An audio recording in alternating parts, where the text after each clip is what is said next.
Once upon a time, the sun never set on the British Empire.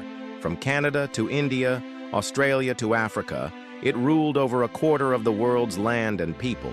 But how did a small island in Europe build the largest empire in history? It all started with ships. In the 16th century, British explorers sailed across oceans not just for gold or glory, but for spices, silk, and tea. The East India Company, a private trading firm, soon became more powerful than most governments. In India, the company ruled like kings. They built railways, drained wealth, and even controlled armies. One Indian rebel once said, "They came as traders but stayed as rulers." And by 1858, Queen Victoria took control herself. The jewel in the crown. India was the richest part of the empire. But it wasn't just India. The British controlled Egypt's Suez Canal, ruled over Nigeria, reshaped South Africa, and planted colonies in Australia and New Zealand. But not all was glorious.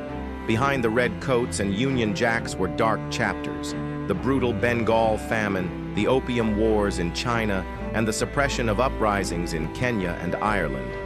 Millions died, and cultures were changed forever. Yet strangely, British culture also spread. Cricket, tea, English language, railways, and parliamentary systems. Today, over 60 countries are part of the Commonwealth, and English is the global language of business and diplomacy. In the 20th century, the empire began to unravel. World wars weakened Britain, and independence movements rose. In 1947, India broke free, inspiring others. One by one, the empire faded today.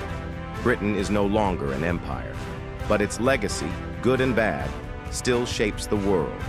The countries it once ruled are now independent, but the stories, the scars, and the strange connections remain. This is the story of how a small island ruled the world, and how that world never truly forgot. If history fascinates you, don't forget to like, share, and subscribe. There's always more to uncover.